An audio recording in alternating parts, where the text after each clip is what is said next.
sa kagubatan. Maghukay po kami. Tuto, baka ikay ano? Di na na. Di na sa gitna-gitnang. Ayan. Di na na. Ay, ang lapit naman sa saging. O, sige.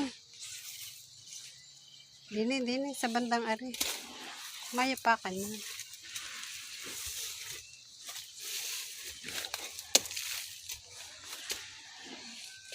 Mamay ako naman.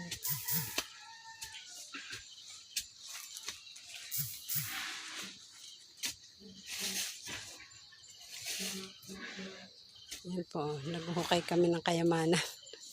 Baka naharito yung kayamanan ang aming hinahanap. Tabi-tabi po. Tuto, ang lapit sa saging. Ako mo maghuhukay. Ang lapit naman sa saging, Tuto. Paano ribubuka? Didihin nga. Abay, doon nga sa bandang arilaang. Tama na nga, adin eh. Oh, sige. Paluluangin lang ang butas. Isod-isod ang mga ano.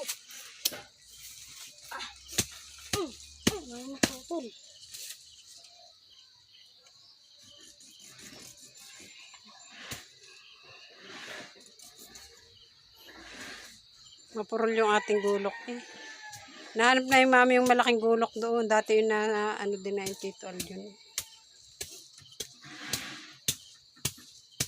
O, ang bata oh.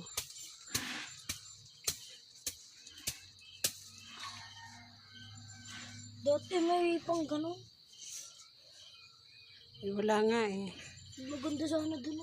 Hindi masukal. Dapat nga doon sa bandang iyon. Nasa sulok. Kaso diyan ka nga nag-ano eh. Yo, wala ko ano.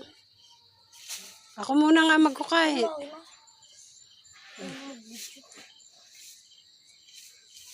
Narito po kami sa Kabukiran. Sa likod bahay lang din po ito pero malayo pa. Medyo sa pinagsulukan. At sabi ko para hindi magagalaw siya kaya dito ko itatanim itong dates. Yan. Ito po masarap to eh. Ito eh national tree po ito ng UAE.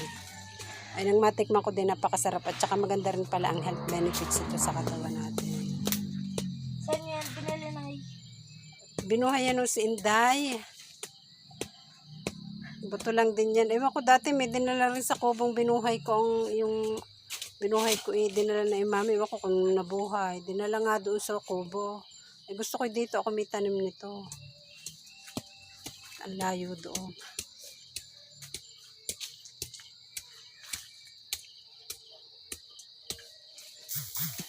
Ito po yung dates. Masarap niyan eh. Kami noon nakasama ko noon sa Dubai, si Lisa. Lagi kami bumibili ng ganito. Nakabalot-balot.